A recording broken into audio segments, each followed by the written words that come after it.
আজ 19 জানুয়ারি শহীদ প্রেসিডেন্ট জিয়াউর রহমানের 90তম জন্মদিন।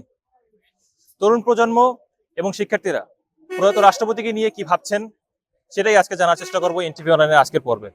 মানে একজন সামরিক শাসক তারপরে মানে গণতান্ত্রিক ব্যবস্থায় একটা স্টেটকে কনভার্ট করতেছে, এটা মনে হয় সম্ভবত ইতিহাসে বিরল। এই ঘটনাটা জিয়াউর রহমানের হাত ধরে ঘটছে, এটা নিঃসন্দেহে একটা প্রশংসার দাবিদার উনি ওনার এই কাজের জন্য। এর বাইরের আমরা যদি তার আগের আলাপগুলো দেখি যে সিপাহী জনতার বিপ্লব ও সংহতি দিবস যেটা পালন করা হয়, ওই সময়টাতে আসলে পাওয়ার শিফটিং নিয়ে যে ঘটনাগুলো ঘটলো এবং মিত্রদের সঙ্গে যে আচরণগুলো ঘটেছে সেগুলো খানিকটা অর্থে পীড়াদায়ক। ইতিহাস আবার এগুলো পুনর্পাঠের সময় এসেছে আর কি। আসলে এটাকে আবার একটু নির্মমভাবে আমার মনে হয় যে আজকের দিনে দেখতে হবে, খুব চোখ বন্ধ করে। এক ব্যক্তি নিরপেক্ষ ইতিহাস আজকের দিনে যদি আসলে চর্চা করা শুরু না হয়, তাহলে আগামী প্রজন্মের জন্য আসলে বাংলাদেশে ভালো কিছু হবে না। ফলে জিয়াউর রহমানকে খুব ডায়ালেকটিক্যালি দেখা দরকার, দান্দিক ভাবে দেখা দরকার। আজকে আমাদের বহুজাতীয় গণতন্ত্রের প্রতিষ্ঠাতা শহীদ প্রেসিডেন্ট জিয়াউর রহমানের জন্মদিন। শহীদ প্রেসিডেন্ট জিয়াউর রহমান ব্যক্তিগতভাবে বাংলাদেশপন্থী রাজনীতি যারা করে সবার কাছে যেমন আদর্শ, তেমনি আমার কাছেও ওয়াহিদুর রহমানের কাছে তিনি একজন আদর্শ। জিয়াউর রহমান আসলেই মেধাভিত্তিক এবং সুষ্ঠু গণতান্ত্রিক রাজনীতির চর্চার সবসময় ধারক এবং বাহক ছিলেন। তিনি তার শাসনামলে যেই আওয়ামী লীগের বিষাক্ত যেই স্ট্রাকচার বাংলাদেশ থেকে আসলে বিলীন হয়ে যাওয়ার কথা ছিল, কিন্তু তিনি তার উদারনৈতিক ভাবধারার কারণে কিন্তু সেই আওয়ামী লীগকে আবার এই দেশে রাজনীতি করার সুযোগ দিয়েছিলেন। কিন্তু আসলে দিন শেষে আমরা দেখতে পাচ্ছি যে তিনি যেই উদারতার মার্গদর্শন করে গিয়েছিলেন, সেই উদারতার মার্গদর্শন করে বাংলাদেশে তথাকথিত বাংলাদেশপন্থী রাজনীতিটা আসলেই বাংলাদেশের রাজনীতিক বা পলিটিক্যাল সিভিক সোসাইটি থেকে আমরা পাই নাই।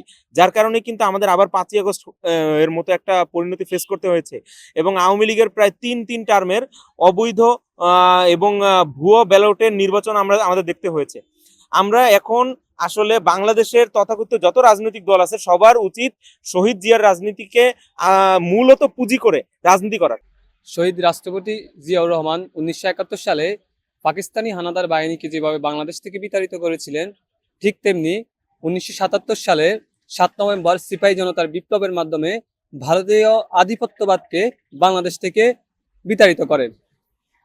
1971 সালের স্বাধীনতার পর যখন গণমানুষের আকাঙ্ক্ষা ছিল এই বাংলাদেশ হবে গণমানুষের, তখনই শেখ মুজিব বাকশাল গঠন করে গণমানুষের সেই আকাঙ্ক্ষাকে নষ্ট করে দেয়।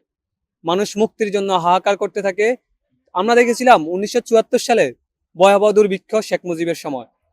সেই শেখ মুজিবের ভয়াবহ আগ্রাসন থেকে রক্ষা পাওয়ার জন্য যখন বাংলার আপামর জনতা স্রষ্টার কাছে আর্তনাদ করতেছিল, ঠিক তখনই জিয়াউর রহমান আবির্ভূত হন বাংলাদেশ পন্থার রাজনীতি নিয়ে। তিনি সকল একনায়কতান্ত্রিক বাকশাল ভেঙে দিয়ে গঠন করেন বহুদলীয় গণতন্ত্র। বহুদলীয় গণতন্ত্রের মাধ্যমে বাংলাদেশের সকল রাজনৈতিক দলের রাজনৈতিক অধিকার নিশ্চিত করেন এবং তিনি উদ্ভাবন করেন বাংলাদেশ পন্থার।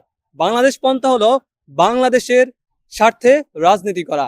এখানে কোনো ধর্ম বর্ণ কেউ আলাদা নয়, সবাই আমরা বাংলাদেশি। এছাড়াও মেজর জিয়া কাজ করেন কৃষকদের জন্য।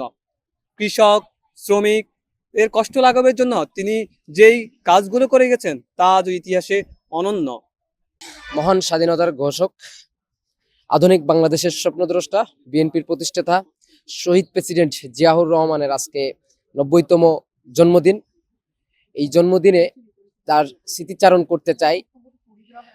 তার আদর্শ ধরেই, তার যে আদর্শ ছিল সেই আদর্শকেই আধুনিক বাংলাদেশের যে পথ তিনি দেখিয়ে গেছেন, সেই জায়গাগুলো যদি আমরা দেখি, মহান মুক্তিযুদ্ধে তার যে অবদান ছিল সেই অবদানের দিকে যদি আমরা দেখি, সেখানে দেখতে পাই একদম সম্মুখ সারির যোদ্ধা হিসেবে তিনি সম্মুখে থেকে যুদ্ধ করেছেন, মহান স্বাধীনতার ঘোষণা দিয়েছেন।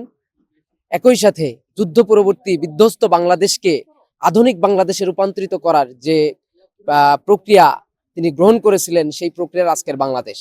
আমরা যদি দেখি, মুক্তিযুদ্ধের পরবর্তীতে 72-এ যে সরকার গঠন হয়েছিল, সে সরকার বাংলাদেশকে একটি ফ্যাসিস্ট সরকারের দিকে নিয়ে যাচ্ছিল, বাকশালের দিকে নিয়ে যাচ্ছিল। সেই বাকশাল পরবর্তীতে জিয়াউর রহমান ক্ষমতা গ্রহণ করেন। সেই গ্রহণ করার মাধ্যমে তিনি কিন্তু সাময়িক শাসক থেকে বহুদলীয় গণতন্ত্রের প্রবক্তা হয়ে যান এবং দেশে বহুদলীয় রাজনীতির প্রবর্তন করেন। শহীদ প্রেসিডেন্ট জিয়াউর রহমানের আজ ৯০তম জন্মবার্ষিকী। যে জিয়াউর রহমান আমাদের এক উজ্জ্বল নক্ষত্র ছিল আমাদের দেশের।